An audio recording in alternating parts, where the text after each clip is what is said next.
Harvest of Sound, and I have a very special guest today, social media superstar and internet wonder, DJ Rachel. Hello. Hi. Thanks for popping in and joining us for Absolutely. Happy for to be here. Q&A. Haven't seen you in a bit. It's been a bit. Atlantic City. Atlantic A City. few months ago when it was 100 degrees. Yeah, it's a little bit different now. It's like 20 out. We're locked in the same weather patterns. Last year, for those that don't know, it was the warmest first week of December on record, and everyone coming to Boston was prepared for blizzards and freezing cold, and it was about 70 degrees. It was bizarre. So it's kind of the same today. So we're having some warm weather, so it's a good time to get into the city and take a tour. Maybe find some good pizza places. Had to hit up a couple. You might have been known. So your role in everything that's going on is that you were an assistant for the speaker shootout that they had. Yes. Okay. So I got in on Sunday because there was a lot of prep work so that when people showed up Monday, we did a lot of the really mundane, tedious stuff beforehand, so people kind of just show up and we can give them what they want, which is to hear music through different kinds of speakers. Sure. So as everything bends stow, we want to be very fair and equitable and consistent in testing. So we did the pink noise testing to make sure that everything was kind of, leveled out, balanced. Everything was 94 dB across the board, so there was no, overachieving. Again, we wanted it really balanced and fair.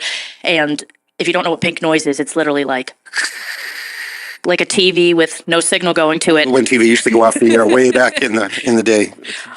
So listening to 3 hours of that will kind of drive everybody insane. So we had a team of us willing to kind of jump on that grenade, so to speak, so that we did not have to have everybody else endure that. So we could just have fun listening to good music today. That had to all have been done. That was all Sunday. That was all Sunday. All the pre. Yeah, so I arrived at like 1, and I want to say we did not finish until about 7 p.m. between setting speakers up, breaking them down, trying to figure out running the cables, figuring the logistics of it. We only had 24, I don't know the technical term, but the lines that run the pink noise through it. Okay. We had 60 speakers to connect with only 24 connections. Okay. So it was, how do we do this? And not only do we have to connect them, but you have to keep track of what's connected to what, because when you're sending the signal out, you have to know exactly which speaker you're testing. It was just a lot to keep track. So really, the brainchild was Ben and Lou Paris. I just was kind of pick things up, put them down, to help out with that. But they finally came out with a game plan that made more sense. So we actually scrapped the individual 24 connections, and we decided to bring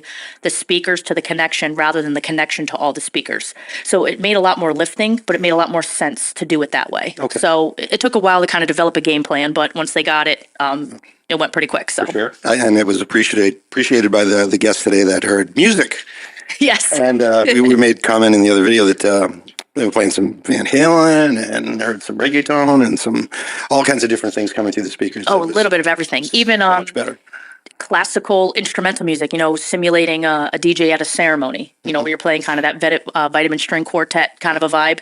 We really wanted to make this as applicable across all types of DJs, genres, applications, big sound, little sound, battery powered, column array, point source, like we delivered this year. Yeah. And I just kind of wanted to make it clear that, anyone who heard about it but doesn't know everything, and if you'd already touched upon it, you can let me know. But this was all kind of done out of the generosity of working DJs that just happened to bring, what they personally use and own. So I got a lot of questions from a couple of the social media posts that I put up. Oh, I don't see this brand. I don't see that brand. Why isn't this there? And it's because, well, either people didn't own them, or they didn't show up. It was a pretty extensive list.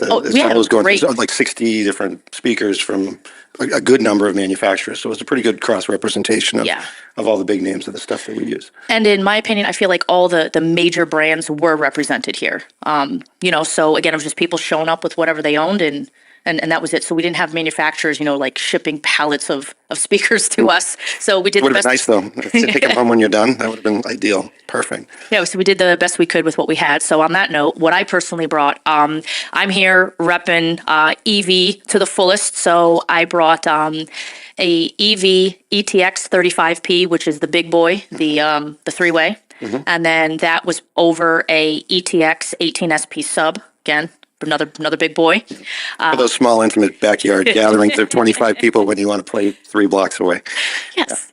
I've also brought the ETX 10P and Evolve 50, an Evolve 30M, and the Everse.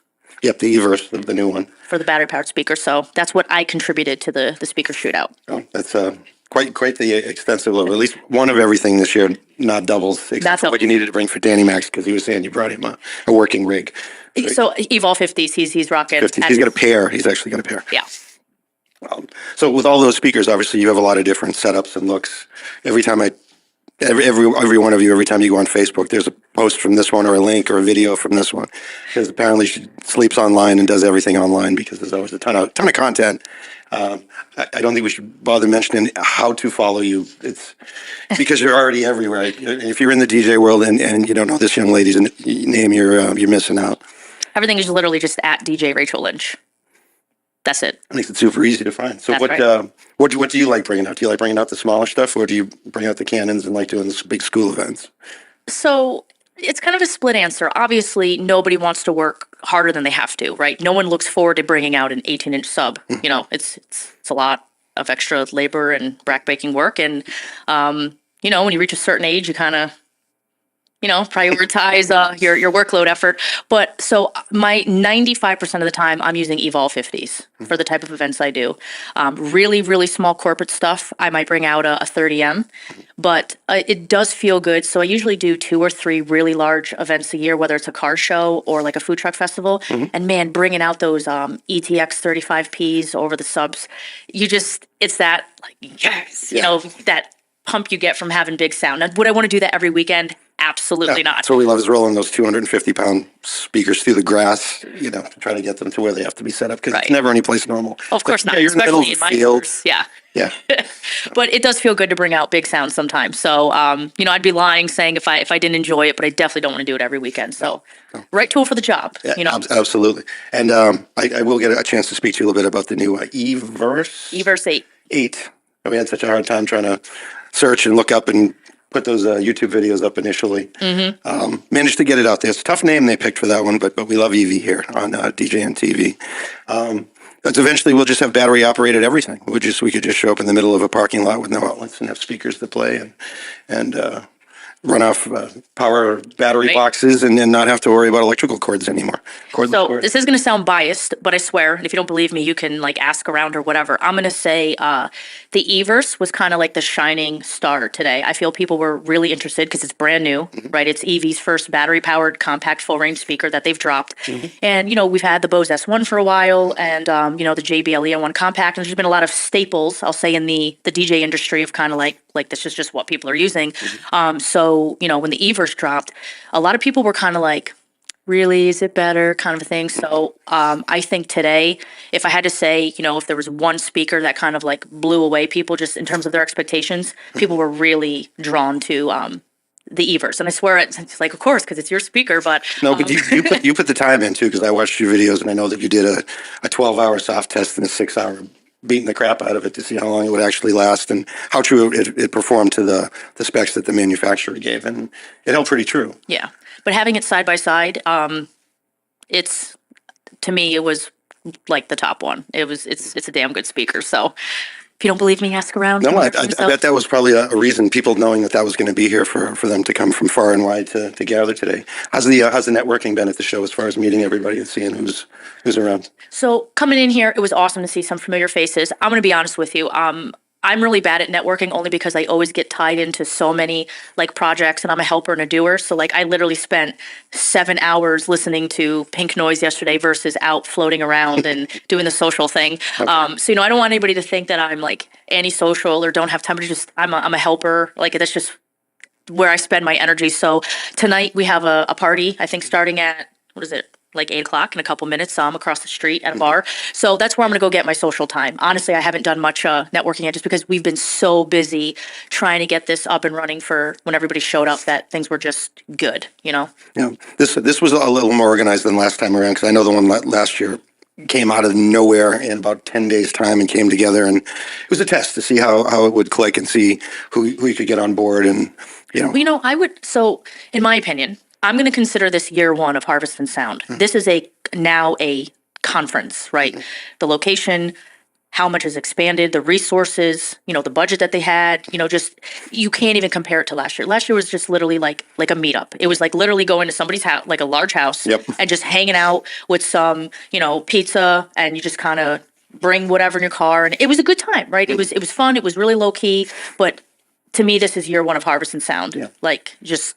It's like apples and oranges. Sure. Yeah. Seeing the big stage set up in the main conference room. It was VSP knocked it out of the park. Reminiscent of the bigger shows like the Vegas and the Atlantic City, and to have it, separate rooms for separate things, and then you get breakout rooms for seminars that were going on till just a few minutes ago. And there's a list also for tomorrow that unfortunately I don't have with me, but I do if you want to check it out. If you're in the area, as I say, day one is done. So the speaker shootout has passed, and a few of the conferences have gone by, but there is a full day of discussions and seminars. Ben Stowe's going to be talking. Here, I don't mean to be rude. I'm on my phone, but everything is on my phone. So tomorrow's schedule. Day's kicking off at 10 a.m. with Mitch Taylor, 5 steps to solve your sales problem. Then we got Mike Villa with a little bit of branding. Then they're going to open up the exhibit floor. Some of the vendors that are here. Justin, the DJ, is going to be talking at 4 p.m. about how to create perfect social media content. Ben Stowe's going to be on at 5:30 talking about best sound practices for DJs. Then we got Gabriel being a better you, probably something pretty motivational. He's very high energy, fun guy. And then there's a rewind party from 8 until midnight. And then we got a couple things like a panel the last day. 2 other little speakers, and then it kind of winds down around noon on Wednesday. So still a lot of great content left. Very good. And I believe there was online access, so if people couldn't physically make it, and if you weren't able to get one of those passes, something to consider next year if you're really far, they are doing the online, I think, streaming content. So super awesome. Well, yeah. It is a pleasure to have you here and speak with you. Thank you for making a little time in between all the partying and the pizza breaks, of course. So, of course, absolutely, pleasure. We're still going to find a pizza before it's all said and done. So thank you, DJ Rachel. Appreciate your time, and we'll have a few more interviews coming up for DJ and TV News later this evening, hopefully.